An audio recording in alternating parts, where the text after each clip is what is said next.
Om Asatu Ma Sadgamaya Tamaso Ma Jyotirgamaya Mrityormam Amritam Gamaya. Om Shanti Shanti Shanti. Lead us from the unreal to the real, from this limited mortal existence to the true immortal existence, and from the darkness of ignorance to the light of knowledge. Peace, peace, peace. So in the first discussion we saw that the foundation of the God incarnating as a human being, the prophet from, in a way, another sphere where we all want to go, and shows us the way how to get there. As we saw that Buddha, for example, told that yes, the direction, you all can become Buddha. Buddha is the state of that awakened existence rather than existence just in this illusion. When we wake up, then we see the truth. So Buddha is called, in English one translation is the awakened one. The word Buddha means that the one who is sleeping from sleep. If somebody shakes you up and then you see, oh, yes, I am now able to see what am I, what is the world, and so forth. So that is the meaning of Buddha. Once, quite a few years ago, on the Buddha's birthday, I had invited a Buddhist monk from the Providence Zen Center. And he said, yes, I'll be glad to come. And then I asked, what topic will you like to speak on? He said, I'll speak on Buddha's birthday. No, I mean that is the day on which you are speaking, but what's the topic? So that's the topic, I will speak on Buddha's birthday. So I was wondering what he is going to speak about. And he brought out exactly that point, that when you see the truth, you then get awakened. You become Buddha. That is the birthday of Buddha, isn't it? That is, any time one gets enlightened, that becomes the birthday of Buddha. So this is what the God comes in our midst to guide us to, and speaks our all regular concerns that we have. Like if you read the Gospel of Sri Ramakrishna, you will see Sri Ramakrishna is taking up the everyday concerns of the people there. So, and people keep on asking various questions about God, about so many difficulties in life. It is so one has to steer through that path. Many are really speaking have no bearing, but because of ignorance we connect those things. Just 2 days ago, at Hollywood, I have to give talk on let's be practical. So I was asking other Swamis there that give me some, hints, some points to speak about. So our Yogananda kindly offered one hint that, yes, suppose somebody says that, My mother-in-law hates me, which is nothing new about it, isn't it? So, my mother-in-law hates me, my spouse has divorced me, and my children are all unruly and indisciplined, they are not doing good at school. Now, how to practically deal with these problems and practice religion? I said, just flip the thing. Suppose you have a very friendly connection with your mother-in-law, she is very nice. Suppose your spouse has not divorced you and you are in a good loving relationship, and your children are doing very well at school and they are well disciplined. What does it matter? Still it is same thing, isn't it? So far as God realization is concerned, how does it make a difference, These are not something that will affect. It will affect your worldly life, really. But it also affects when you have all the so-called pleasant conditions around you. Still, people do not strive for the ultimate truth.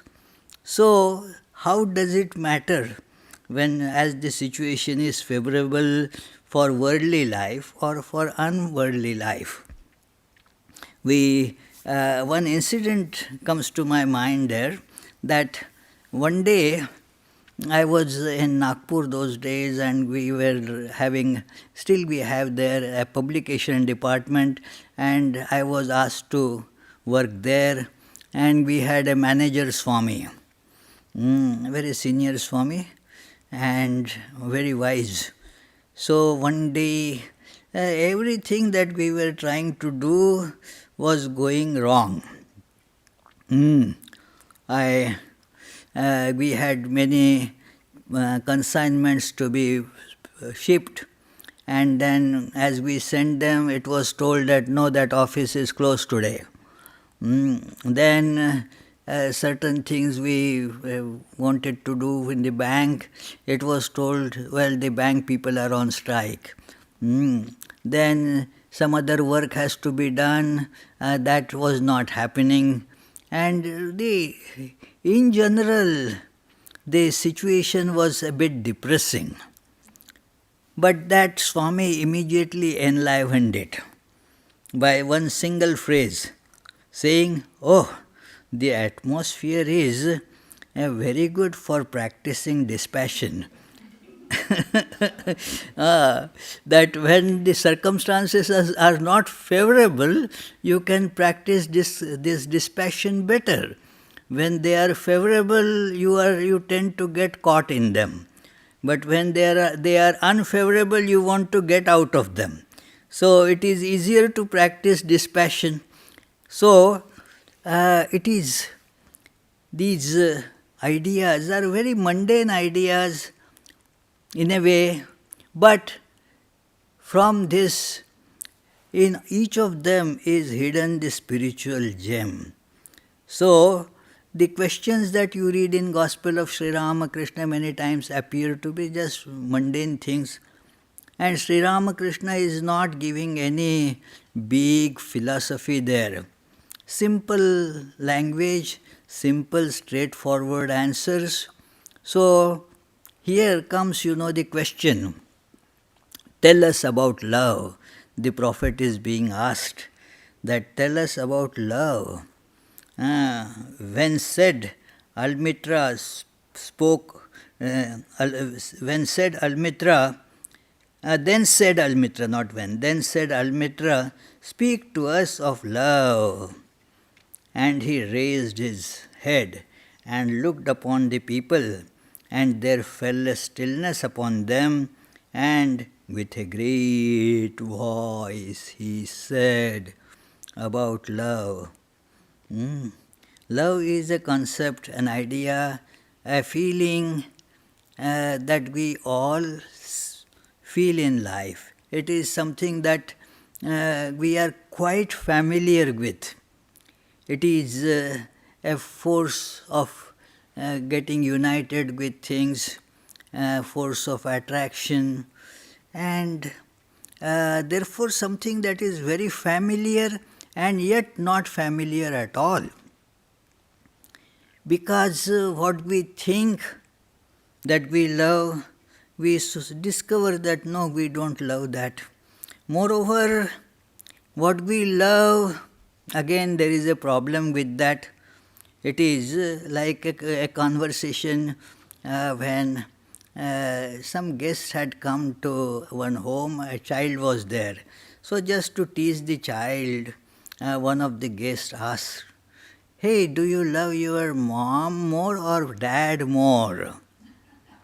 And the child, of course, the children of the present day, they want to be politically correct. So didn't want to antagonize anybody. So that smart fellow said, "My dad is wonderful and I like my mom too, but I love ice cream." So the mom is great if she gives ice cream. Dad is also wonderful if he says, "Yay, here is ice cream, my lad." So, and I love ice cream. And what do I do if I get ice cream? Do I worship it? Sandal paste and all that? No. How do I express my love? That ice cream is gone. Isn't it? I love ice cream means ice cream is gone. Is that the meaning when you love your spouse? Gone. Yeah, sometimes people wish like that, that's a different thing. But it is. It is. So it is a bit complex feeling. What does it mean when I say I love somebody or I love? That idea needs to be clarified. Many times, whatever I want, when I get it from some source, I love it. But when I don't want that thing, then that source, I don't have any love for that. So it is connected with so many different ideas that it needs some proper understanding, and it occupies such an important place in our life, love.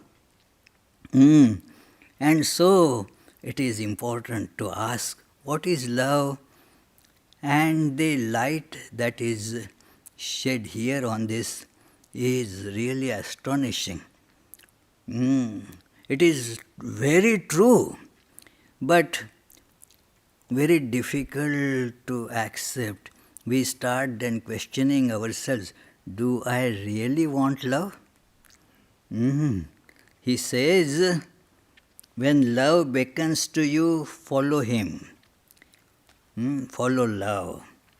Though his ways are hard and steep, don't expect very easy things. If you want love, you need to, follow the hard way and steep passage. So, and when his wings enfold you, yield to him. Do not resist. Yield to love. Though the sword hidden among his pinions may wound you, it hurts, The love has that capability to wound us, because love does not let any selfishness remain. So it starts cutting you. If you want love, you have to accept that. It is said by one Saint Kabir that if you want love, who wants love? Come on. There is a price to be paid. When something is there to be sold, you can get it provided you are ready to pay the price. What is the price Kabir is saying that you can get love for? Just sacrifice your head and you will get love.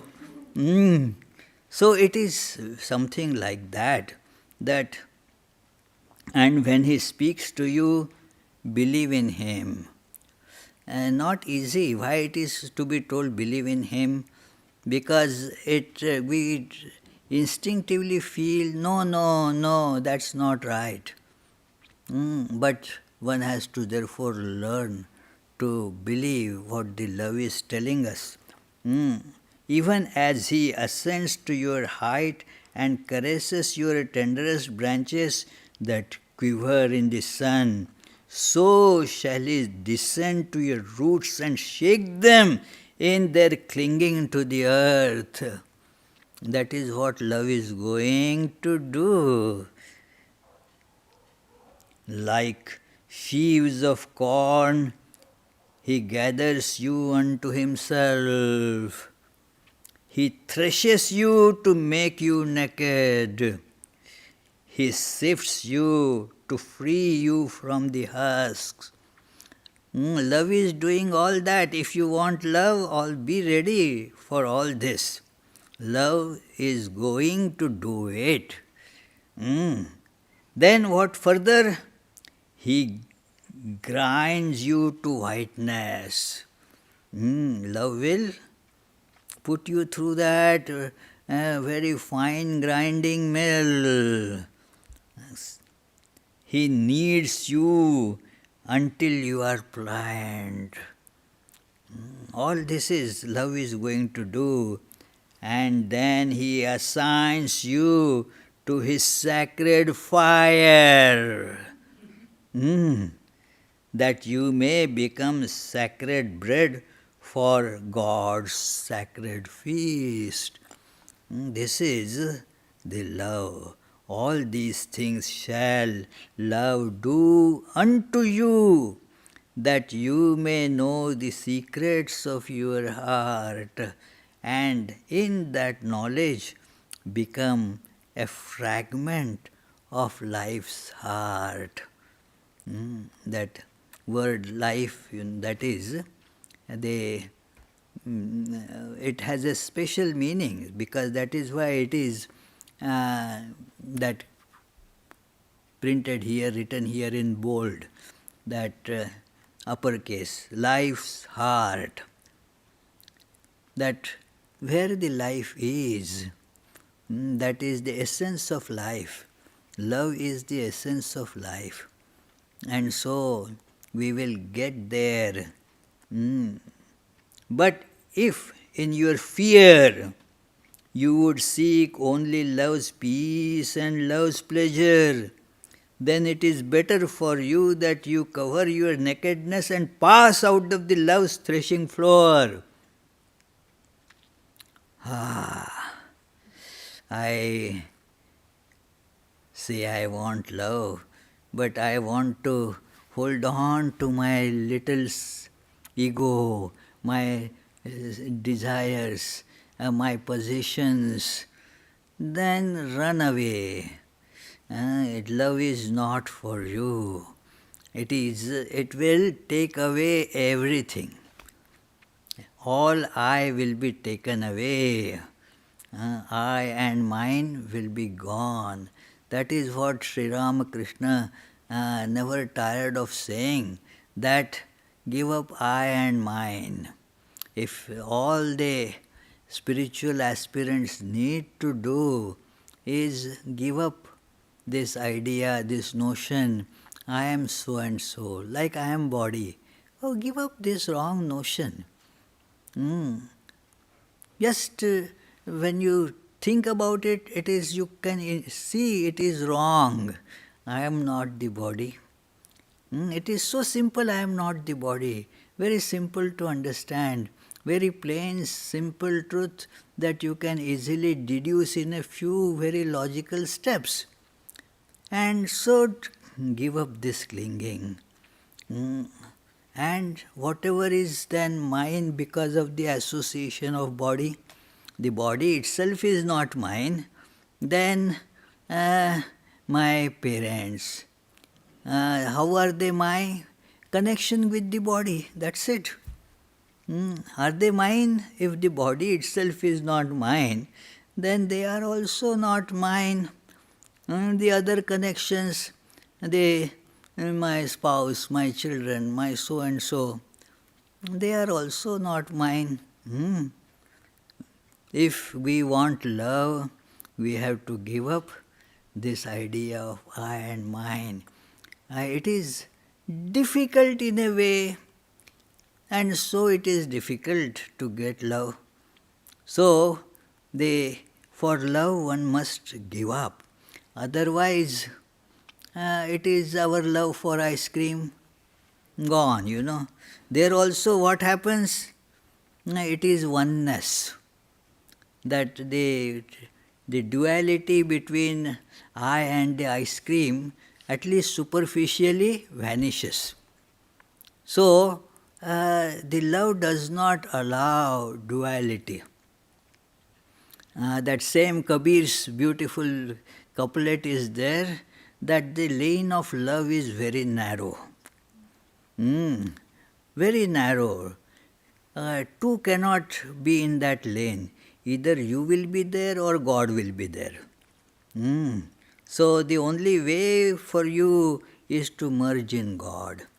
Give up your separate existence, and then that you can have love then. So, love gives not but itself, and takes not but from itself. Love possesses not, nor would it be possessed.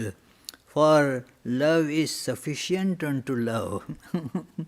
You cannot love because of something. No, I love because it is so soothing to my ears or so soothing to my eyes. No, love for love's sake. And when you love, you should not say, God is in my heart, but rather, I am in God's heart. Do you see the difference between them? The God is in my heart means what? I am bigger than God, isn't it? Do you see this, the connotation there, in what sense it is being said? God is in me means saying that, look, I am so big, God can be contained in me. But say that I am in God. Be ready to dissolve the ego in God. So then, but if you love and must needs have desires, let these be your desires. Because we may say, well, giving up desires is so difficult. It is common desires, very difficult to give up. You like to give up, but the instincts are there, the habits are there, they don't go away. So you have desires like that person that's sleeping nicely on okay. No, it is so it is even if you say don't sleep, it is after such a nice heavy sumptuous lunch and then such a spiritual boring philosophical topic going on, it is difficult to hold attention. I fully agree with you. In your place I also would have fallen asleep, but I have to talk, so I do not have that liberty right now. One child used to, as soon as the study begins, he would his head would go down on the desk. And then the dad came twice or thrice, hey, time for study, and you are just... But he said, I get so sleepy, what to do? The dad said, okay, let me give see what can be done. I have a trick. So he had that boy had a tuft of hair, nice. So and then he tied a nice rope to that, and then hung it from the ceiling, tight. Now let me see how you sleep. And then dad went for his work. After about half an hour he comes and sees the head of the boy again has fallen down and only the tuft of hair is dangling with the rope. So things are so difficult, you see. But one has to do it, you see. One has to know that unless I do it, difficult. So I want to have desires. I cannot give them up. So he prescribes some desires. This prophet says, okay, you can have these desires. It is to melt and be like a running brook that sings its melody to the night. Melt, There are the ice cubes. I like that meditation. That let us think we are all ice cubes. Ice cubes are separate from each other, and we say, yes, I am this ice cube, I am better than you. And with other ice cubes I form relationships. These are my friends, these are my parents, these are my siblings, these are my children, these are my so and so, those ice cubes are my enemies, and so forth. And now in this weather, what will happen? The ice cubes start losing the shapes. Imagine, I lose the shape. I start melting, and I see where is the difference? There is no difference at all. All are just melted into this running brook. Have that desire to melt in God. Sri Ramakrishna's disciple, Swami Shivananda, Mahapurush Maharaj, he used to say, be diluted, gone, like salt put in the water, get dissolved, lose that separate existence, keep that desire. Then that to know the pain of too much tenderness. It is, many say to me, of course I accept that that is my defect, I scold people, It is so, one devotee says, I can't take all such scoldings. You have to speak very lovingly to me. What to do? I said sorry to her. Yeah, I can't be always loving, It is, I love, but my words could be harsh, you see. So it is, and she says, no, I can't take it, you see. It is, and when we are at that, if that is the level that we are at, then we do not get love then. We love our these sensitivities, Our sensitivities are so much. Oh, one should not say harsh word to me. One should not, do this to me. And then, but then we are not fit to receive love. So be ready to face the very unpleasant rebukes.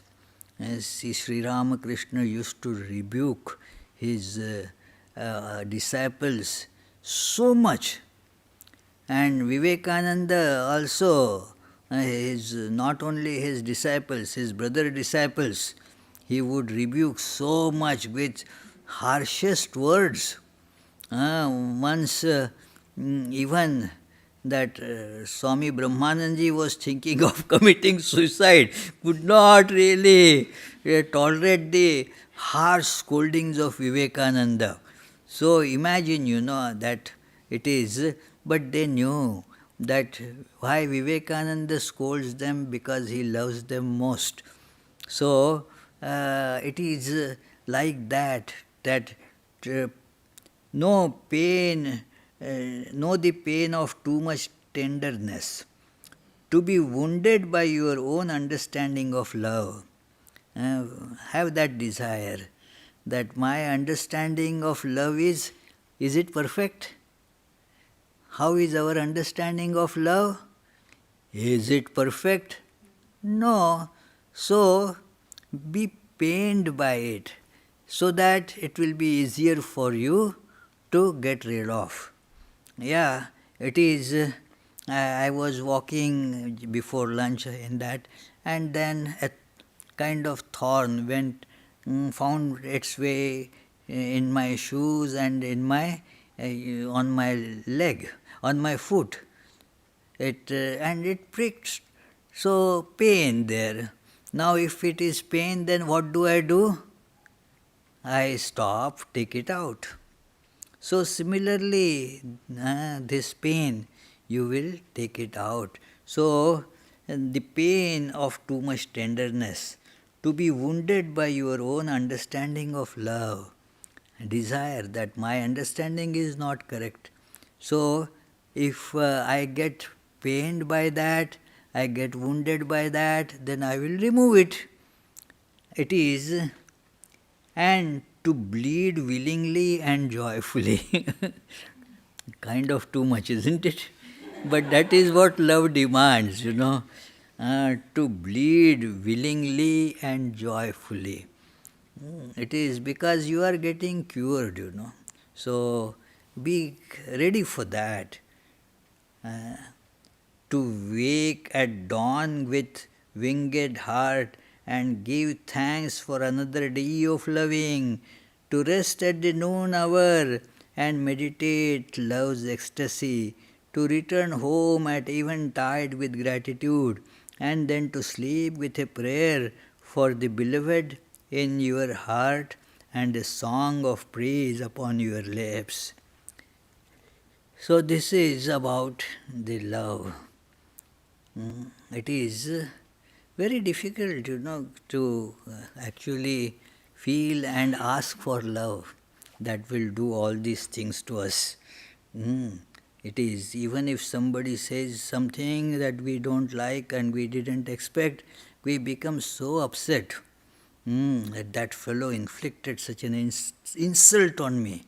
What kind of fellow? And that fellow might have insulted me once. I keep on repeating what he said in my mind 1,000 times. And I am inflicting more wounds on myself by that. So it is, so how can we get love in life? For love to come to us, these are the prayers that we have to do. These are the desires that we need to cherish. Now come another tricky thing. Marriage.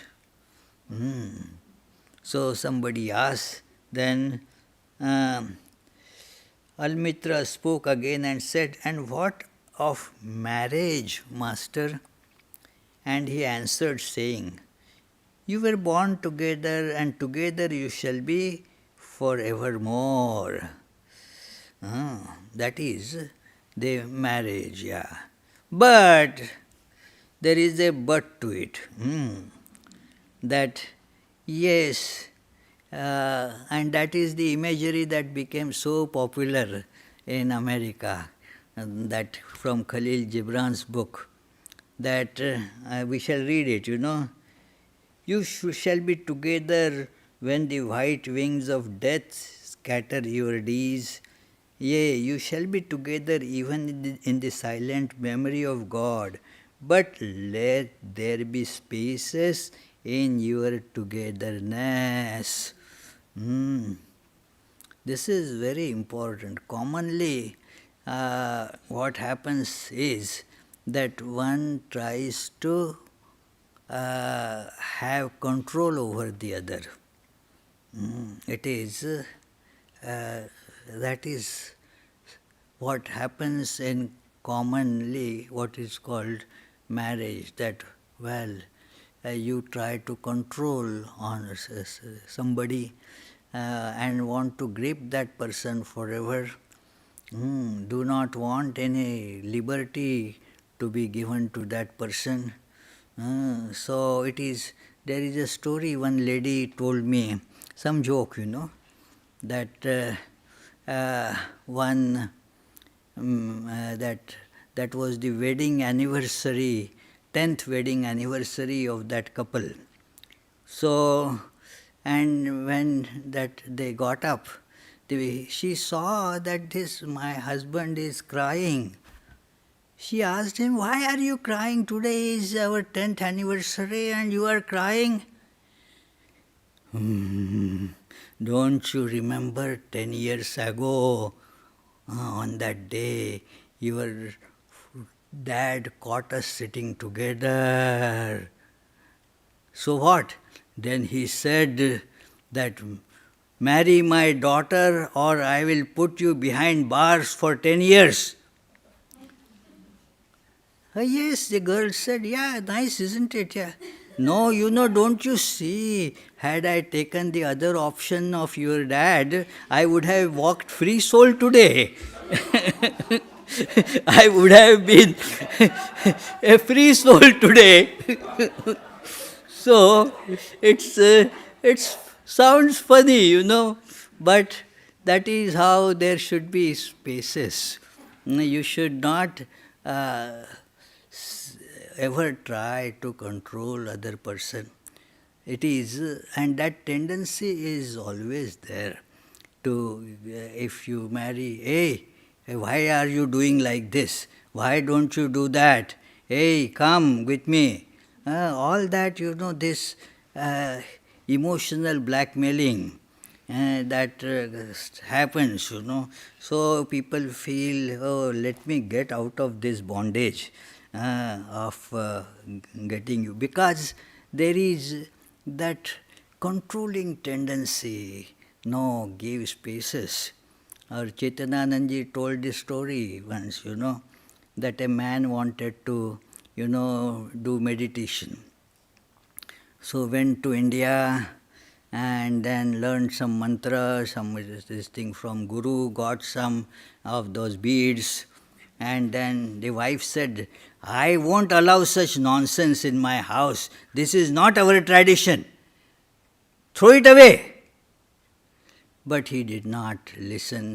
He sat for meditation.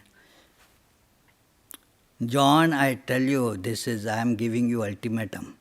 I won't tolerate this anymore." But John continued. After 3 days, she saw he is not relenting. So she decided to now put an end to all this. "John, I had told you so many times, 3 days I had given you this warning. You are not listening. Come on, get up." John continued meditating. Oh, the wife said, "I am now going away. I am calling the taxi." And John still continued. Then there came the taxi, and John heard that the bag. Still he continued meditating, that he didn't get up. "John, the last warning. There is the taxi. I am now leaving forever." And John still held his own. He heard the voice, the taxi drove away, and after 5-7 minutes, he got up, saw on both sides of the street no sign of the taxi, and then heaved a sigh and said, "See, meditation works." So So it is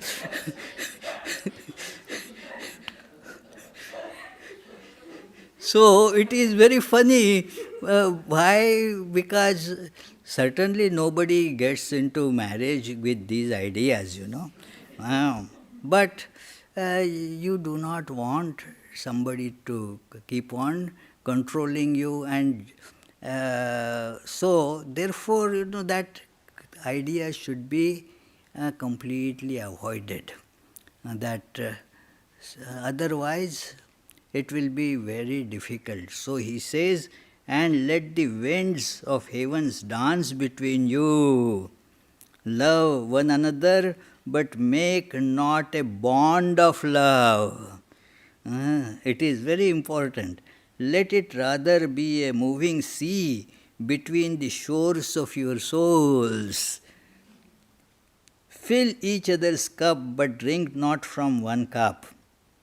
Give one another of your bread, but eat not from the same loaf. Sing and dance together and be joyous, but let each one of you be alone. Even as the strings of a lute are alone, though they quiver with the same music. The strings of any, that string instrument, music instrument, they have space between them.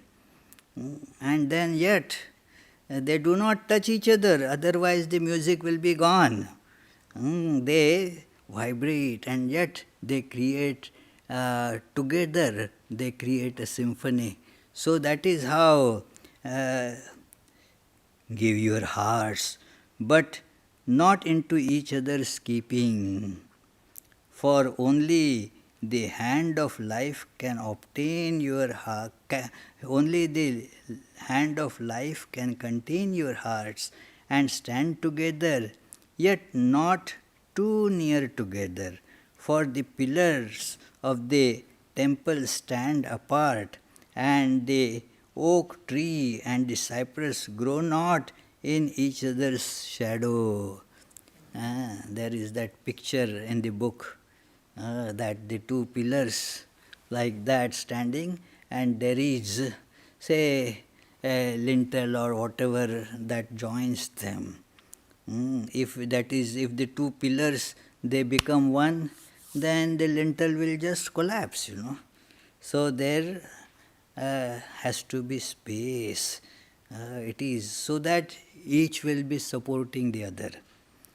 Each will be supporting the purpose of others' life.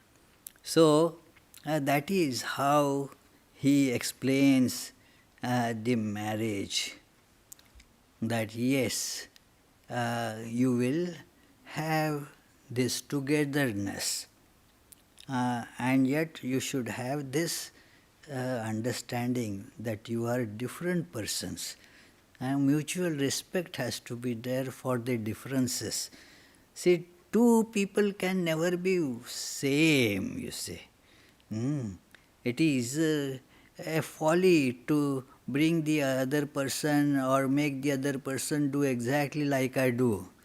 No, that is trying to make another person slave to you. Let us never make that kind of mistake.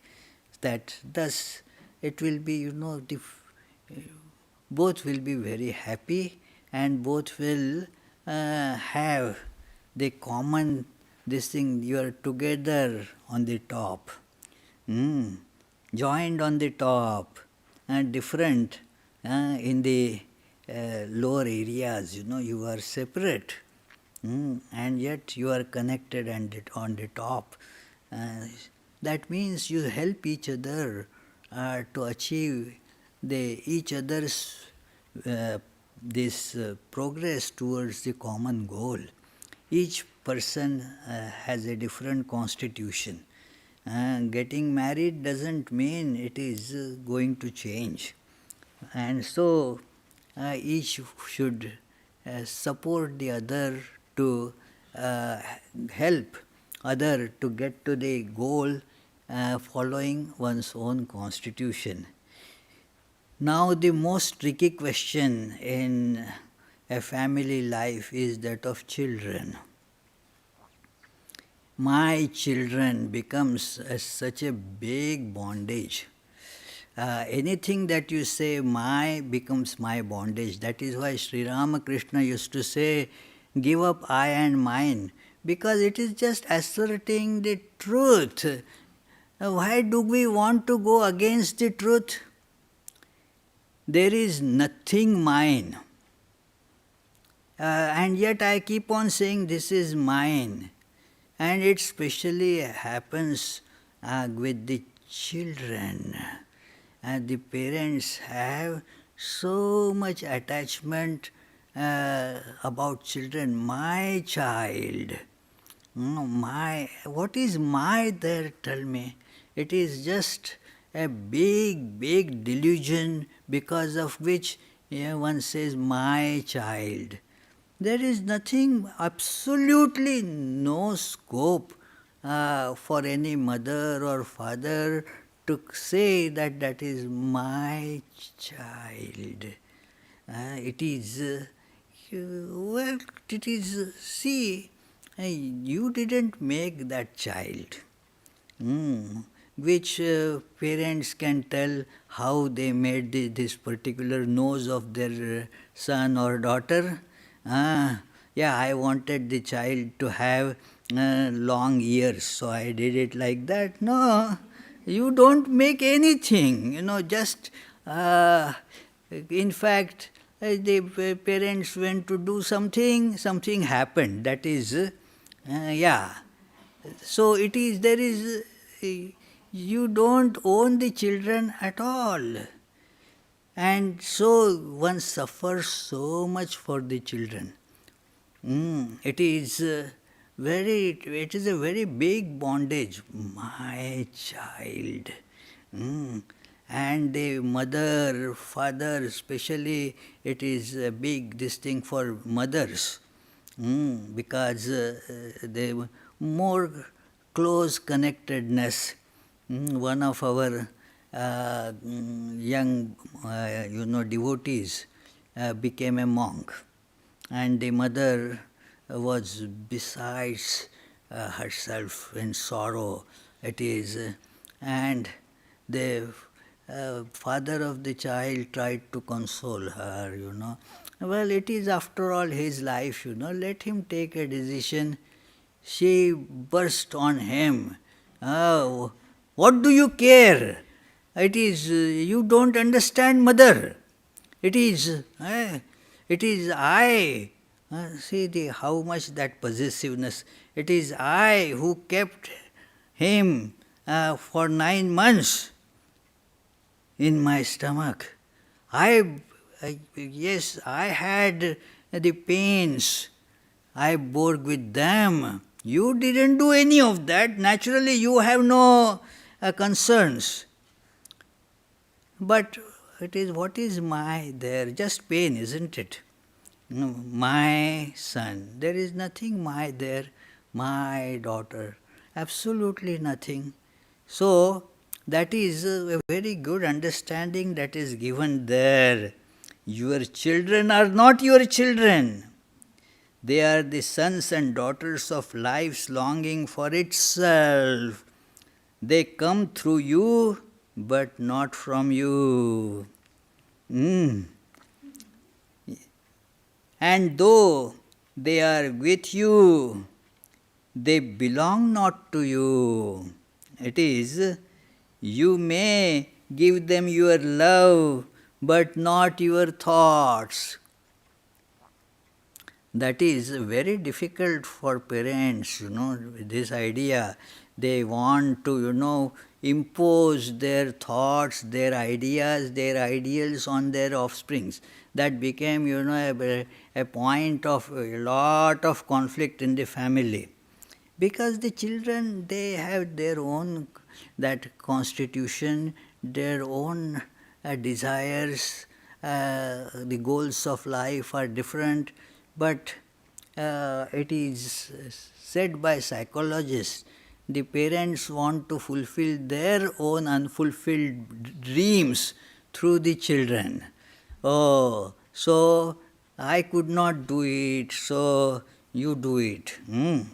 It is, I will be, once it so happened, at our center in Nagpur, there was similar incident when one young man came to become a monk.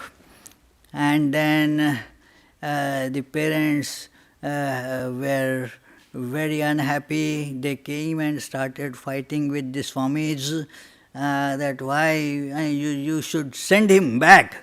Well, he came, we did not send him an express invitation.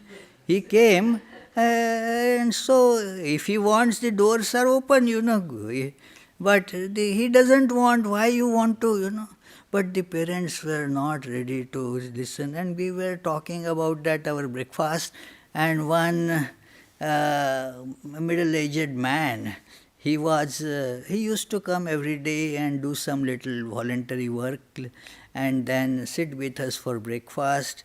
And as we were discussing this situation, he said, I will be very happy if my son becomes a monastic. If my son becomes a monastic, I will be very happy actually. Then after breakfast, we saw his son coming in, a very nice young man. So, and we told him, hey, your dad, was telling you that he will be very happy if you become a monk. When are you becoming? Come on. And he said, what does it cost him to say all that? He had his fun in life and now wants the son to become a monk. Hey, I am not going to do that. So, it is, do not give they have their own dreams, their thoughts, their ideas, their ideals.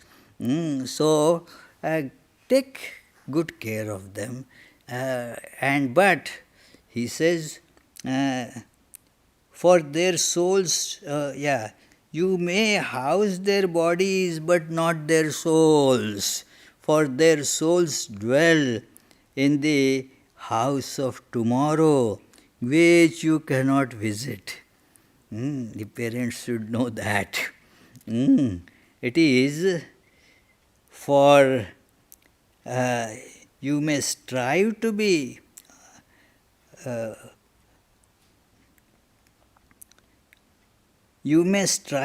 like them, but seek not to make them like you. It is for life goes not backward, nor tarries with yesterday. You are the bows from which your children, as living arrows, are sent forth. Imagine, this wonderful imagery. There is actually a YouTube video of this. On this whole book, there is a film that prophet, and so one of this shows that the arrows are being thrown. There is the string and the bow, like the two parents, the string and the bow, and the arrows are like the children. Now the children just remain stuck with the bow and arrow.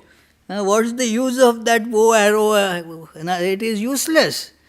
So you have to pull the string hard and let the arrow go long distance. So it is said, the archer sees the mark upon the path of the infinite. He bends you with his might, and his arrows may go swift and far. This is a very important point. Who is pulling the string? The arrow does not belong to the string or the bow. The one who is pulling the arrow belongs, and wherever that arrow hits, whatever is the prey belongs to whom? The one who shot the arrow, and not to the bow or the string. So that God takes all. They all belong to God, not to the parents at all. And the parents will feel so relieved, if they understand this. A lot of burden will be off. Otherwise, the worries and worries and worries never, always the mom and dad, they keep on worrying about my children. My children are doing like this, they are like this. They always think of them, that's all. Sometimes the children feel embarrassed that how something that they did, and then the parents go on telling everybody around, my child cleared this exam. Now the children know what is big about it, so everybody does, but the joy and that idea, my children, the children are not cared for. But who is cared for? That it is our ego, my children.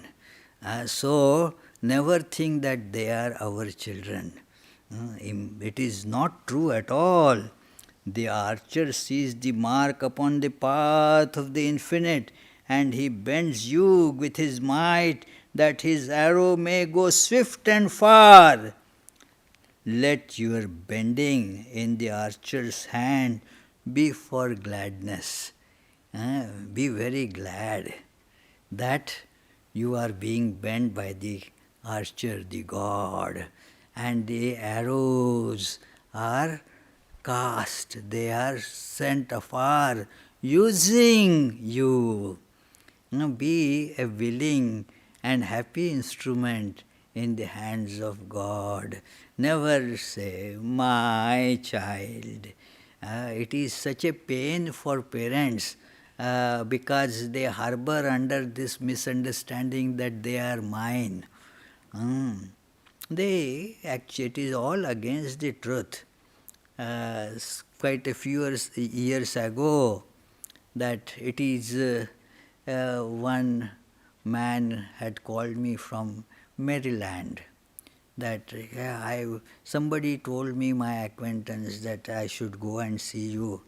So I don't know you, what is anyway, what is the problem? He said, no, I want to talk to you about a situation with my son. What happened to your son? No, he's doing fine, but then he came one day. Then he said that, well, my children, that my son, he is a problem. Why? What is the problem? No, he is good. Does he harass you? No, he doesn't harass us as such. But he never calls us. He does not come to us often. He kind of ignores us basically. We don't want any money from him. But we feel that he should care for us. He should talk to us. Well, he has his family, he has his worries. Let him be. Why you are concerned about it? Let him live happily. No, we did so much for him. We made so much sacrifice for his welfare. Now he should at least come to us now and then, acknowledge this, and so forth. Then there is a very nice passage of Swami Yogatmananda on this, and I quoted from that look, were you doing all the things for your son out of love, or was it like a business investment? That afterwards your son will care for you, or will remember you, or will not ignore you, or will be like this and like this. If you do it out of love, then love seeks no returns. It is, if you are seeking return, then means it is an investment on which you seek returns. So, decide what it is. If it is love and no returns are sought from it, then only the laws of love will become applicable. If you are seeking returns, then you are doing business there, and the laws of business will become applicable. Don't try to mix them. That is, it is not love then. It is the business. He did not get the point. He said, but why should they do like that? Now ask them, why are you asking me why should they do like that? It is their choice. Why should you do like this? I do not control what you should do. You do not control what they should do. But it is the idea of controlling others is so much ingrained in us. I still cannot forget, I tell that incident in many of my classes, lectures, that a nice girl in India, I was in US, so she wrote me a nice email that, well, I am engaged and then on this such and such day I will get married and please send your blessings. And I said, oh yes, sure, very nice. Then she sent that yes, we are now happily married and so forth. And it went on that, oh, my husband always asks my opinion in everything. We try to do everything together and so forth. Very nice. Then she, after a couple of months, I get an email from her. Can you tell me how to change the mind of my husband? Can you change your mind? Trying to change the mind of husband, Can you change your mind? That also you cannot do. What to speak of changing the mind of husband? But that is how we want to control, It becomes a big problem. So, children, they came through you. They don't belong to you. Like the cookie making machine, The cookie came out of the machine. But machine cannot eat the cookie, you see. The cookie doesn't belong to that machine. So the parents, they are just like, So, So, then there is the discussion. Krishna Prana, I am looking at the clock. How long should I go on? I think everyone's enjoying it so much. No, whatever everybody, how long should we continue reading? 1 more hour? Okay, yeah. So, then there is the question asked by a rich man. Rich means he was giving donations. And then giving donations is, of course, a good thing. But then one gets the ego. I donated so much to this, donated so much to that, and then they should respect me. They should give me some say in whatever they are doing, and so forth. That so many demands get, or the ideas get attached to that donation. So then a rich man said, speak to us of giving. And this Al-Mustafa, the Prophet, answers, you give but little when you give of your possessions. You have $1 million or $5 million, of which you suppose you give $1 million maybe. It is a part of the possession. You are not giving anything. What are you giving? That money doesn't really belong to you. My predecessor, Sarvagatananji, used to tell. It is also written in his very well-known and very inspiring little book. My predecessor was Swami Yogatmananda in Providence. So he has that nice book, You Will Be a Paramahamsa. So there he speaks about Swami Kalyanananda, a disciple of Vivekananda at the Kankhal Center. So one day, as all these young people were there, they had all given up home and hearth, came there to become monks, and he saw them that they had a little pride about we have given up home and hearth. So he asked them, what have you given up? Come on, tell me, what have you given up? Now you say that the money, we gave up all the money. Did it ever belong to you? Money is not of anybody. You may say that we have given up our parents. Did they belong to you? What did you give? What did you give up? So he said, listen, give up your ego and get engaged in loving service. That is really giving up. Loving service is to be done. That is the idea in giving up. Otherwise, what do you give up? It is not ours at all. So, therefore, it is when you give of yourself that you truly give. For what are your possessions but things you keep and guard for fear you may need them tomorrow?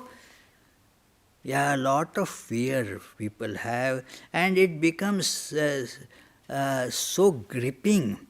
People become so much caught into that fear.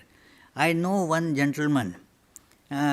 He was past 70 and used to go every day. He would come to the shrine, do salutations and hurry to go to his business.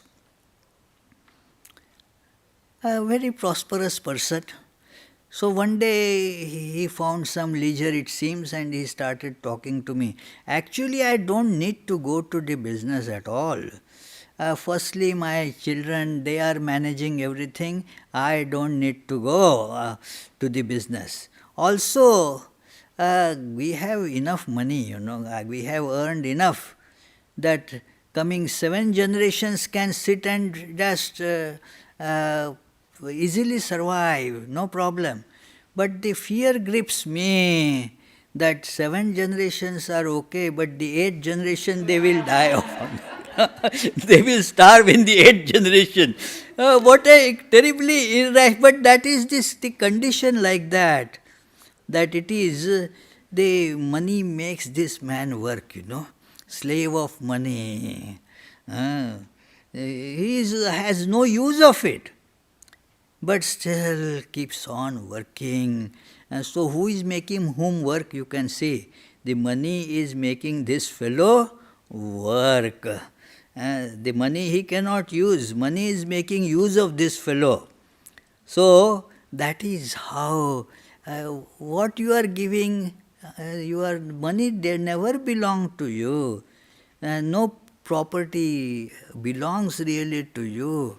Why think that it belongs to you? It is wrong completely.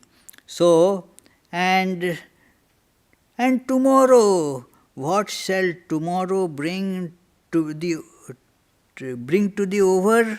overproducing dog, burying bones in the trackless sand as he follows the pilgrims to the holy city? He was from the desert place, Lebanon and Arabia and all that. So he gives that example. It is like the dog, something the dog ate and then stores for tomorrow in the trackless sand. The sand moves from one place there to another with the winds, no marks there. You cannot put a mark. So now the dog doesn't get it back. We also like the money, you store. Do you get it back? Who knows, whose the money is. It is gone. Somebody takes it away. If not somebody, the money itself loses value.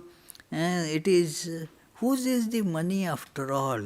And what happens? You lose sleep at night. You cannot sleep because of the worries. What will, I have kept money there, what will happen? I have kept it in that stocks. What will happen if the stocks go down and are lost? What will happen to my money? So, it is, therefore, it is that kind of treasures. And do not think that you own them. It is, there are those who give little of the much which they have, and they give it for recognition, and their hidden desire makes their gifts unwholesome. And there are those who have little and give it all.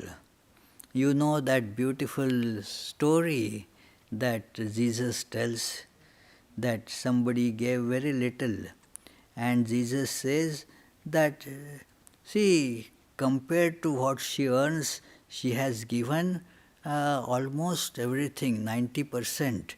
And whereas that rich person, even the amount seems big, he has not given anything compared to that.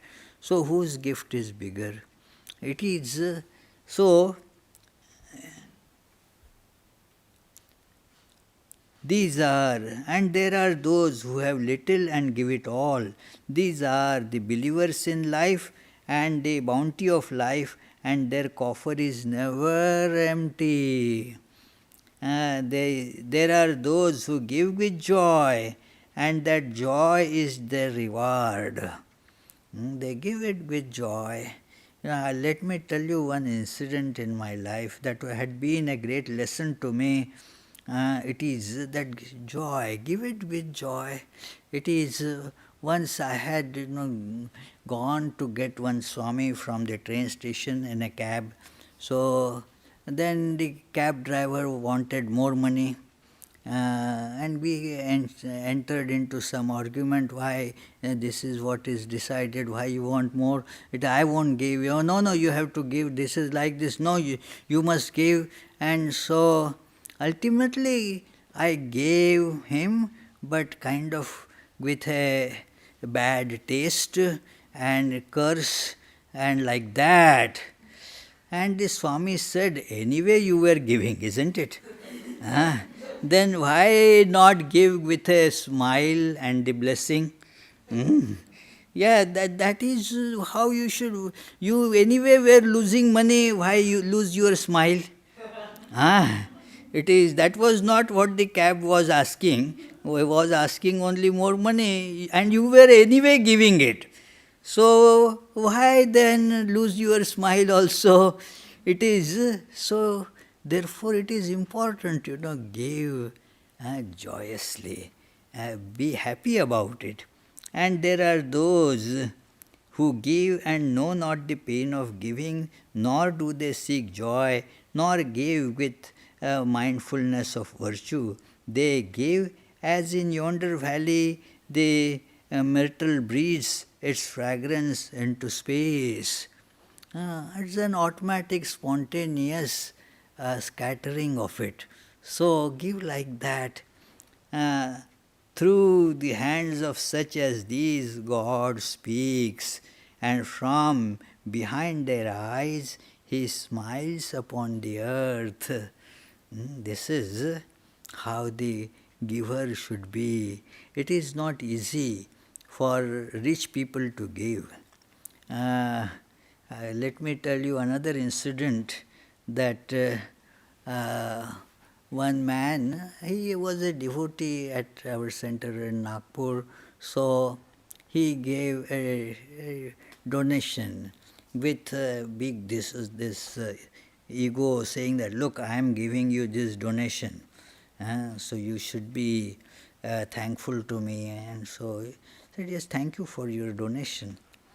And then I said to another senior Swami that, see, compared to what he has given very little. And then he said, well, that is big, he has given this much is also big. I said, what do you mean? You see, it is for a rich person, there is lot of addiction to money. And they won't give at all. It is and even when they give, they will seek how much tax benefit accrues from that and such stuff, It is so, therefore, even this he has given is a good sign, that because for a rich man there is lot of attachment for money, so difficult to give. So, therefore, that person should practice giving. Practice giving so that, the a person will become more happy, less burdened by his money. Otherwise, it becomes a big burden. And anyway, in Sanskrit there is a nice saying that who is the biggest donor? The person who is kind of miserly and stores all his wealth without giving anybody anything, stores everything. He is the biggest donor. How come? Because after his death, everything is going to go somebody. He has not used anything. So therefore, the fellow is the biggest donor. So, krupano samo data, that there is no donor bigger than a kripana, a stingy, miserly person, biggest donor. Because he doesn't use for himself either, just keeps on storing. It is. And the death comes, everything goes to others.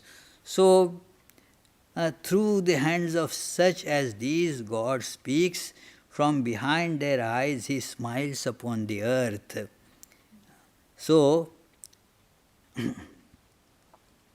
it is well to give when asked, but it is better to give unasked through understanding.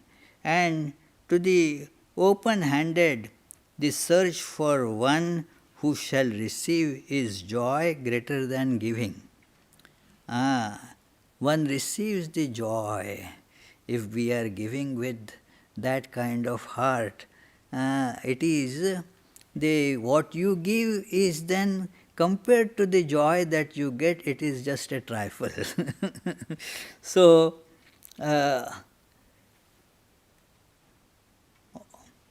all you have shall someday be given. Therefore, give now, that the season of giving may be yours and not your inheritors. Let it be your season of giving. Everything, it is going to go away. That is for sure.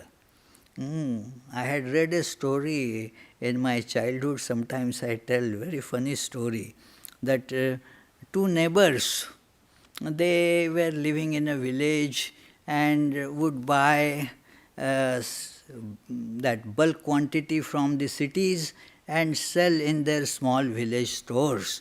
So both were good friends, and one day they went to the city, and then they bought whatever. One of them thought that, well, this thing will get sold more in coming season, so let me buy more of that. So, but he had exhausted all the money he had. Those were not the days of credit cards, So he asked his friend, can you give me whatever, $100, I will buy that, and as soon as we get home, I'll give you. This man said, oh, sure, why not? So it is, he gave him the $100, and as they were walking back to the city. Suddenly from nowhere a robber came there. Hey, on, give whatever you have. And this man who had borrowed $100 from his friends, he said, hey, take your $100 now. So, because anyway it is going to go, so give now, so that after going to village he doesn't have to pay. I gave you right now, isn't it? So, everything is going to be taken away, including our body. Nothing belongs to us. Let us be convinced of this. So give with joy. So,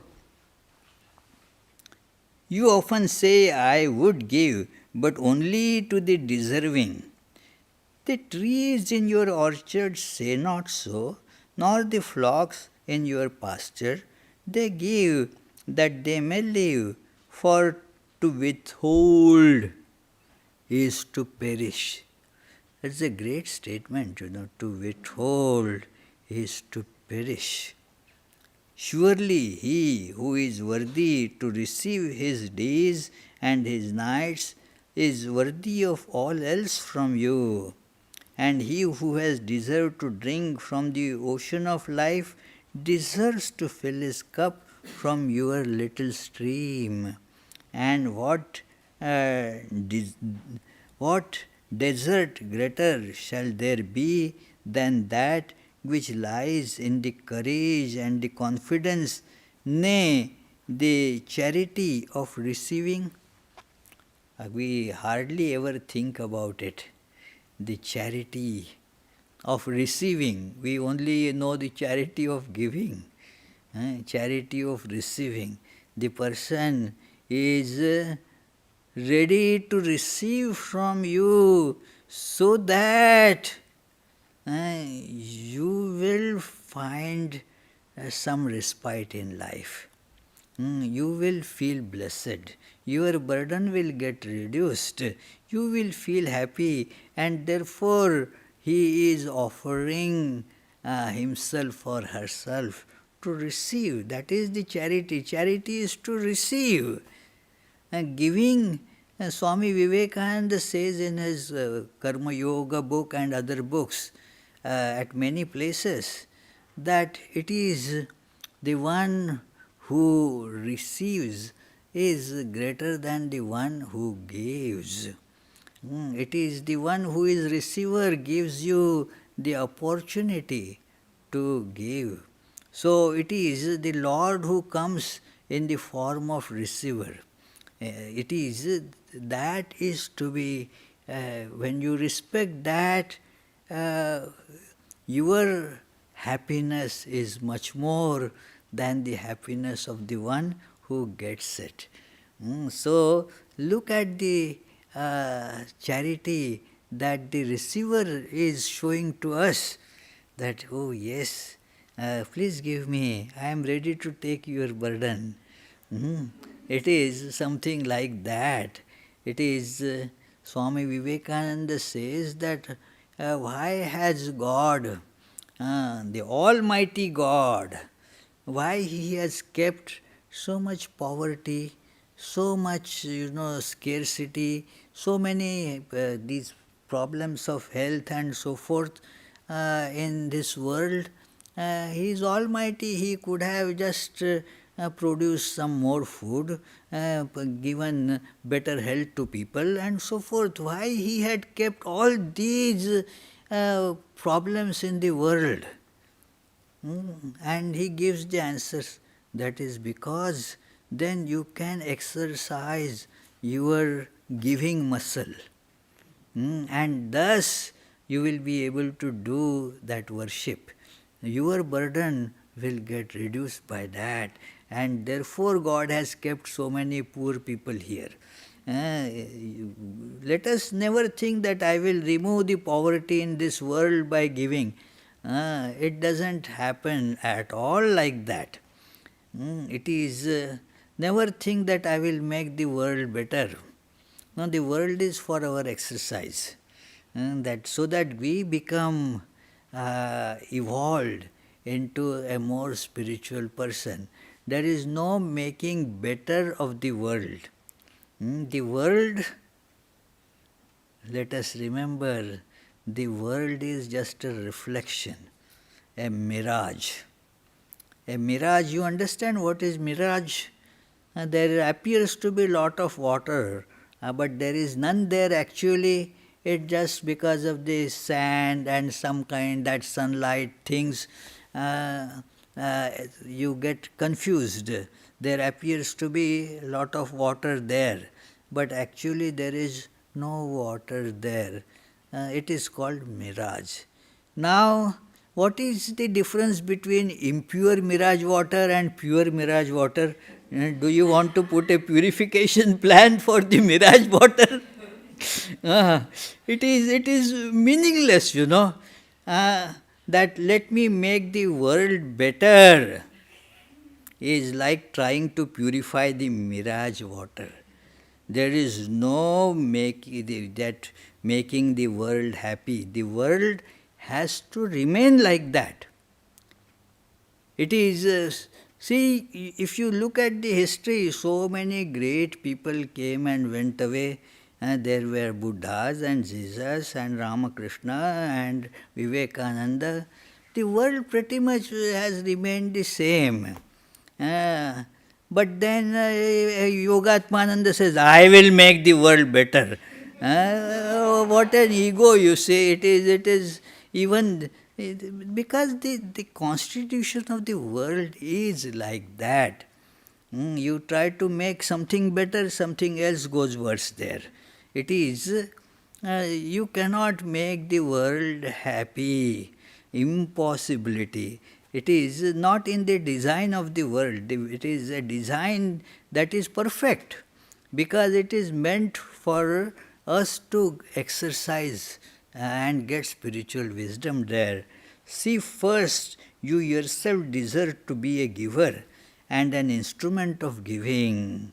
For in truth, it is life that gives unto life, while you who deem yourself a giver are but a witness. And you receivers, and you are all receivers, assume no weight of gratitude. It is very important. When we receive some gift from somebody, do not get burdened by that under obligations. No.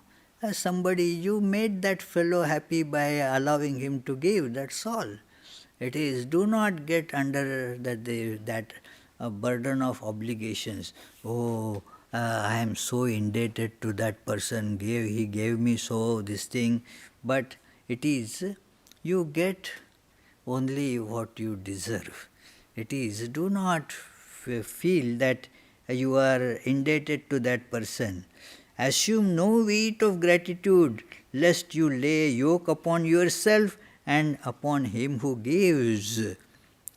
Rather rise together with the giver on his gifts as on wings, for to be over mindful of your debt is to doubt his generosity, who has the free-hearted earth for mother and God for father. That is what the gift is from. It is somebody, brings you, somebody has given you a check for something and the mailman brings it to you. Now, has the mailman gave you a gift? No. So, it is God gives. And the donor, so-called donor, becomes just the mailman who is bringing it. So the mailman should not think that it is I who am giving that fellow $1,000. No, you are not giving them. No mailman thinks like that. It is, so we should understand that we are just at best the mailman. So,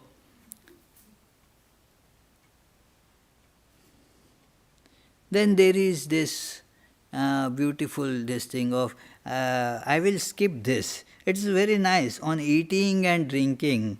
That our life really goes into that. It is because we seek that, what is there for eating today. Yes, Krishna Prana, it is good that Swami is going to give lecture, but what are you preparing for lunch? So that will decide, whether we will come for it or not. It is. So, because that is how our life is tied to these things, unconsciously. In universities, if they want to collect lot of people for some programs, these days they don't attend, It is most of these. So they have a trick that, okay, that keep pizza there. Announce pizza so that the kids would come there. These days that also doesn't work, but it is because the food, drink, and that makes people come together. So a little bit of discourse on spiritual discussions and all is okay, but that is not the main thing. It is so. Then an old man, let us read this. A keeper of an inn, because he was keeper of an inn, so he wanted to know about that, how do you think of food and drink?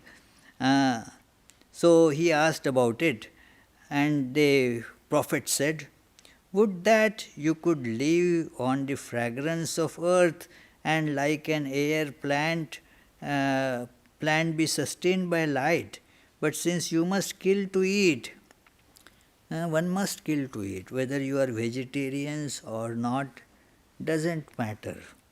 Even the vegetarians need to kill.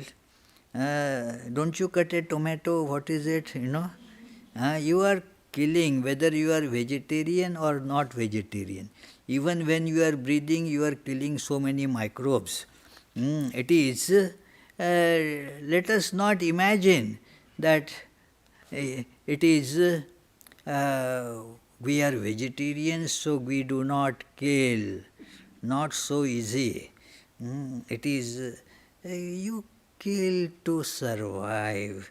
And there was a very nice cartoon in Global Vedanta that there was a conference called by all the vegetables, all the these all the veggies and others, stuff. The big conference, a big pumpkin took the chair, and with a gavel he was hitting on the table. The very beautiful cartoon.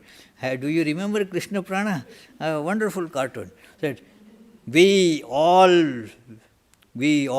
must face this double-pronged attack on us of human beings. On the one hand, they want to eat us. On the other hand, they want to spare those animals who eat us. So, being vegetarian is like that, you kill the vegetables and allow those other animals also kill the vegetables. So, it is funny. I don't have anything against being vegetarian. I myself am a vegetarian. But don't think that we don't kill. That is wrong. It is whether you are vegetarian or whether you are non-vegetarian, everybody kills. To be vegetarian for most these things, human beings, it may be a convenient way depending on one's constitution and so forth, upbringing and so forth. But one should not think that it is, if you are eating meat, then you are killing, and if you are eating just veggies, then you are a non-violent person. not like that. It is said that Hitler was a vegetarian. Forget about it. But what I mean is that that doesn't mean that a person is just because he is vegetarian, he is a kind-hearted and like that. I know many vegetarians which are exactly opposite of that. So. So you must kill to eat. In our religious books like Smritis, Manusmriti, there is this very nice saying, Jivo Jivasya Jivanam, means to survive. Once this thing, one creature consumes the other for survival. It is so. It is, and nobody here is a non-killer. Everybody kills. But what is the meaning of non-violence? The Sanskrit word ahimsa. Ahimsa means don't have enmity and hatred. Yeah, when you are cutting a tomato, do you say, I have this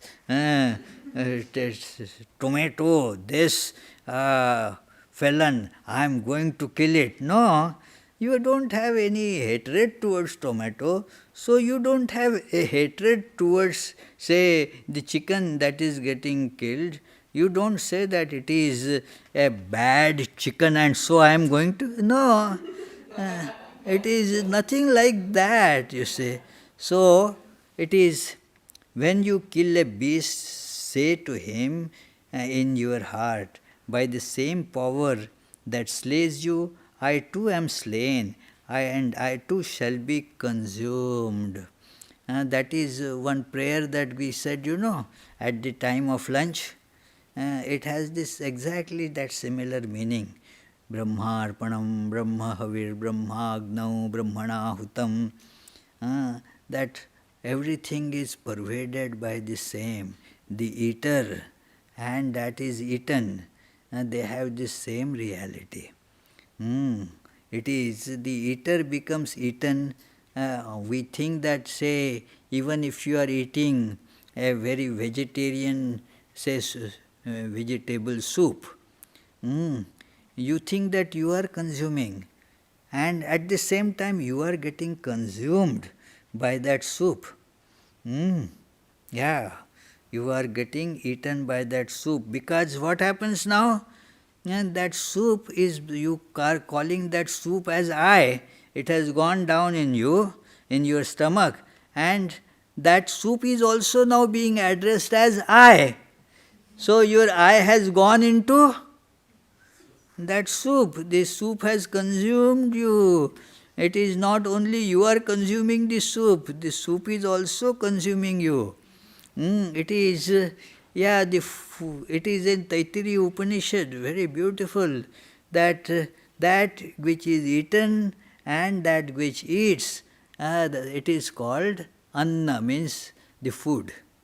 De tasmad annam taduchyate iti adyate atticha bhutani. So, it is for the law that delivered you unto my hand shall deliver me into a mightier hand. We get all eaten. The food chain is like that. There is a very nice picture in the old, some of the Hindu teaching books, that it is that a deer is being chased by a wolf. Behind that wolf is a tiger that is chasing that wolf, and behind that is a hunter that is going to is chasing to kill that tiger, and behind that hunter is the death that is stalking the hunter. So it is, everybody is getting killed like that. Nobody is going to survive eternally as bodies. So, and when you crush an apple with your teeth, say to it in your heart, your seed shall live in my body. See that prayerful attitude is very important while eating and drinking, and your fragrance shall be my breath.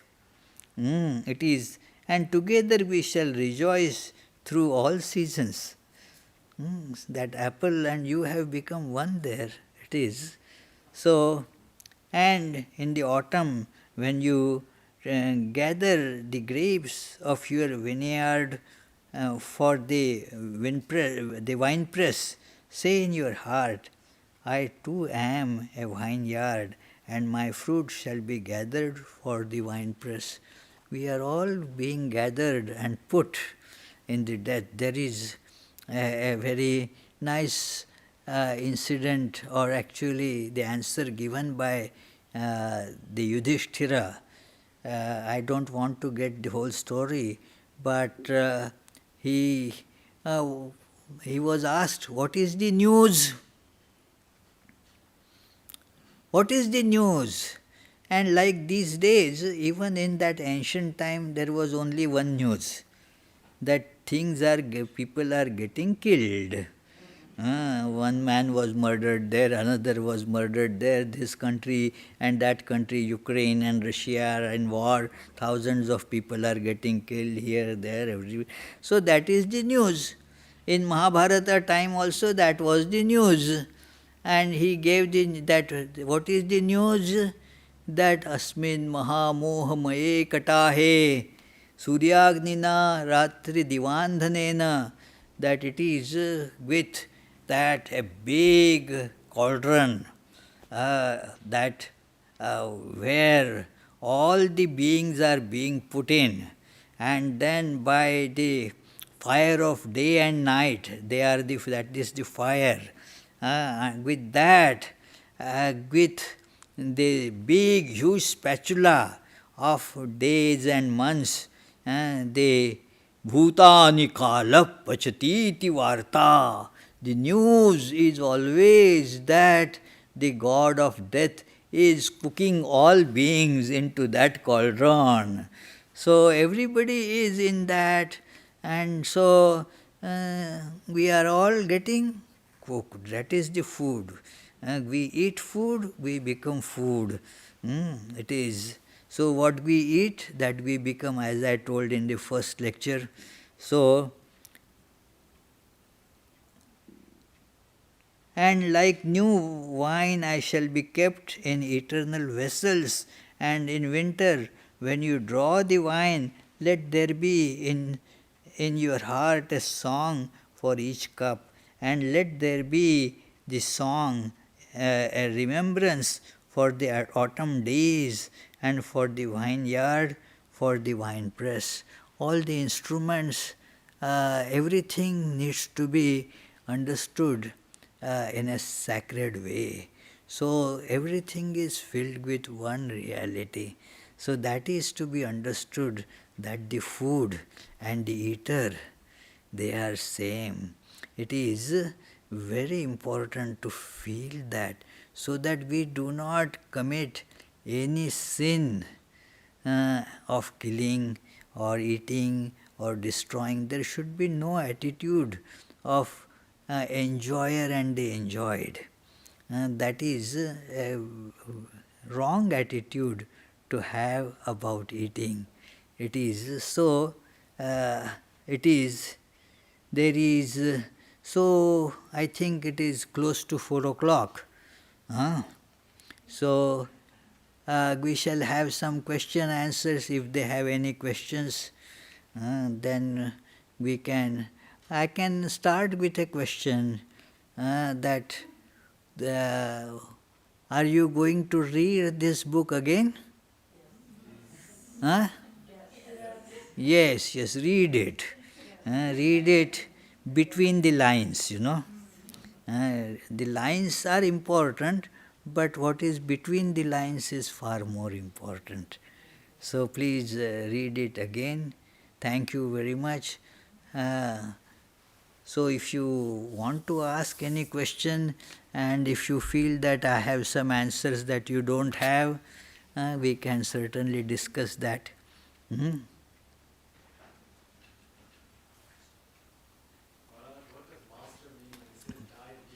Pardon? What does master mean when he says dive deep? Yes, dive deep. Dive deep, yeah. It means that there is something that is superficial, but there is the hidden meaning. And that connects to your soul. So dive deep means you come in close touch of your soul. Dive deep there. It is. On the surface there are differences. I began by illustrating that in the morning. On the surface there are differences. As you dive deep, you will start seeing the sameness. The more you dive deep, the differences will start getting reduced and you will be enshrined in that oneness. Our awareness will become that one without second divine awareness. That is what we shall have. That's the idea of diving deep. Thank you. Okay, thank you. Yes. At the beginning of the book, the prophet talks about how he won't be able to leave this place without pain because he scattered so many parts of his spirit. My question is, do you think other avatars, when it came time for them to leave, were they sad? Were they in pain? And if yes, why, if they're God? Yes, there is the pain, but not the same pain like we feel through attachment. It is the pain of compassion.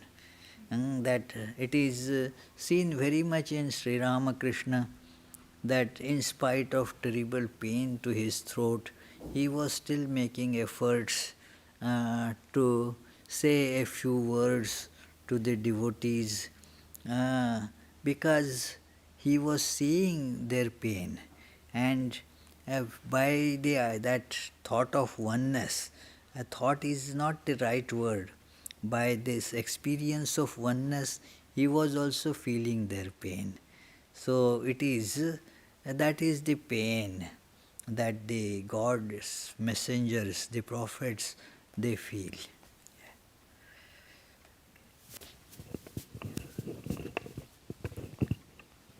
Swamiji, you mentioned about prophets. We're discussing prophets, prophets, messengers of God, right?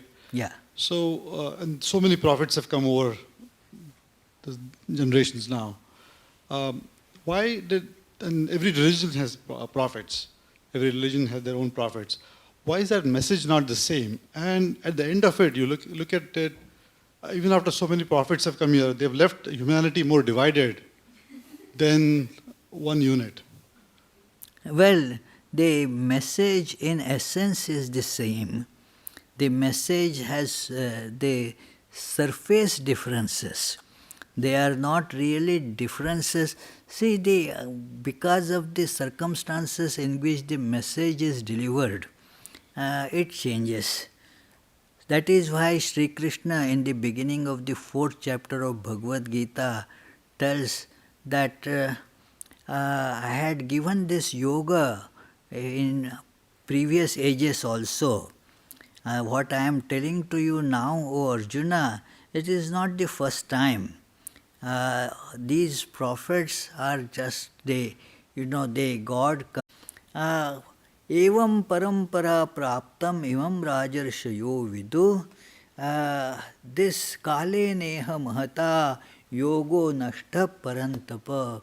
In time, it is, Shankaracharya explains its kala, that anushtatrunam kamodbhavat, that because people have lot of desires, so they change the message of the prophets to suit their likings. And thus it moves from the original. And therefore the prophet has to again come in the changed situation and give the message again. Now there are superficial differences, and their fights, divisions, quarrels, they are only on the because of the some superficial things, whether one should pray to God with this name or that name. It is a very meaningless fight actually. But those who want to dwell only on the surface, and now you got what is the meaning of going deep. So then the quarrels are inevitable. So, but when you go deeper, you see that the same message, according to the need, the message has been given. Like in the days when there was, many of you, most of us do not know that, but in the beginning of the 20th century, there was lot of plague in Europe, in Asia, many places. So the medicines for plague was the current need at that time. Now the plague as such is not seen anymore, so there is no need for the medicine of plague. So what was done at that time was correct because the situation was plague. Now the situation may be corona, so now the focus has to shift to corona. So like that the situation becomes different, people's mentality becomes different, but the original problem of mankind remained the same, and therefore that core message remains the same. Yes, thank you. How to become absorbed in japa? Huh? How to become absorbed in japa? Well, do it with, okay, please speak in that. Maharaj, how to become absorbed while doing japa? While doing japa, feel that this is God, and you have to dissolve in God. And God is everywhere. I think that you are a wave in the ocean, or some such imagery, and then feel that you are in God, and this japa is making that absorption happening in your life, so that you get absorbed in japa. It is one technique for that is also like this, that feel that every drop of blood in your body is doing the japa. Every single atom surrounding you, that also is vibrating with the same japa. And thus you will start feeling that absorption, that oneness. Yeah, that is how one can do it. Yeah. Swami, this is off the subject today, but I was reading in The Great Master how Ramakrishna mentioned several people as being partial incarnations. He had a cousin. Can you explain that? Because I don't understand that at all. That is, it is not very easy to understand the meaning of partial incarnations. My answer will be probably very partial. It's all right. I'm very interested in your answer, partial or not. Means the full God incarnations and partial God incarnations. Partial God incarnations are for a very limited purpose, their message works. It works, it is necessary, it is they are incarnations of God, but the influence is very limited. And for that influence alone, the God has taken that incarnation. So that is called partial incarnation. So see, all the power is there, but only partial of that is getting revealed, you see. Is that because the person is not able to open that channel in themselves to let that out? No, not like that. The purpose is limited, It is that is why it is partial incarnation of God.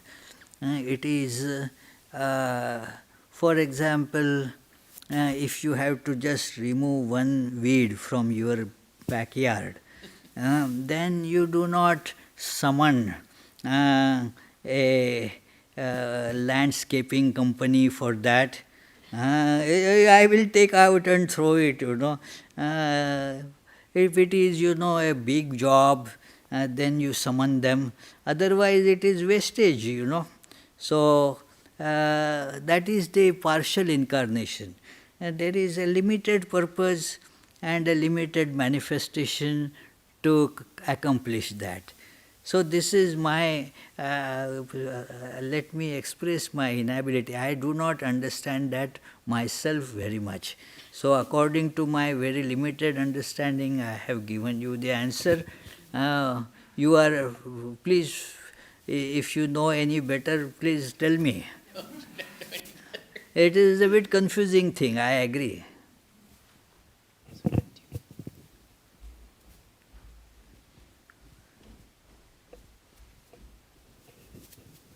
Oh wow, Durga has to run all around. Pranam Maharaj. Pranam, pranam. How should this be reconciled that during meditation we imagine God is in our heart, and then to be reconciled with what we read today, that imagine I am in God's heart? Yeah, it is. Both these ideas are very good. The idea that God is in me should not be of this type, that so it is in my heart and not in your heart. It should not have that connotation. It is, and never think that God has to dissolve in me, but my ego has to dissolve in God. In Bhagavad Gita, in the 9th chapter, therefore both these things are told one after another. One clarifies as it were the other one. That maya tatamidam sarvam jagadavyakta murtina, that sthani sarva bhutani nachaham teshvavasthitah, that all the beings are in me, but I am not in. Everything is in God. So you may hold God responsible for everything. All the bad Jyoti may say that I committed this folly, but God was making it the responsible for that. So God says, no, I am not responsible for anything, It is nachamasthani bhutani pashyame yogam aishwaram, that these verses come one after another, exactly, one and then another, to remove the misunderstanding that we may get into, that God is in me. Shankaracharya has done this great service by giving a beautiful commentary on this idea that God is in me. Please, he says, don't take it as if cookie is in the box. Means box is there, I am the box, and there is God like a cookie kept in the box. No, not like that. Think of God in me in the sense that clay is in the clay pot. Do you see this difference? The clay is in the clay pot means that pot is just clay. Clay shaped, that's all. Not that something is kept inside the pot. That is a very common misunderstanding that one encounters, that God is in me means I am so and so, and then I have given a room for rent to God in me. Not like that. It is, God is not in me in that sense. God alone is. What is meant is God alone is. There is nothing apart from God. So that is the message in the book, as well as that is the actual message when the scriptures say that God is in you. It is another example given there is that the snake and the rope, the common Vedanta example, that as rope is appearing as the snake. There is actually no snake. but the rope is appearing as snake. Now in every part of the snake, what is there? In the snake there is rope. But that doesn't mean there is really a snake, and inside the snake, that snake was so good, it swallowed the rope, and the rope is inside the snake. That is not the meaning of it. So the meaning when you say that the God is in me is, I am not there. God alone is. That should be the meditation, dear. Thank you. Thank you. So, thank you friends, thank you Krishna Pranaji, thank you Vraja Prana, all other nuns and everybody who played a role in giving me this opportunity to think on these beautiful passages of Kahlil Gibran, the Prophet, and I gave you according to my humble capability whatever I understand, but my understanding is imperfect. So please do not think that alone, what I said alone is true. I might have made mistakes of omission or giving some wrong interpretation. So it is, Kahlil Gibran is not responsible for the mistakes. This is that Yogatmananda assumes the responsibility.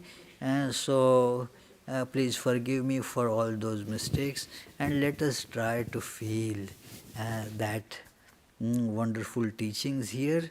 They are certainly very, very illuminating. Thank you very much.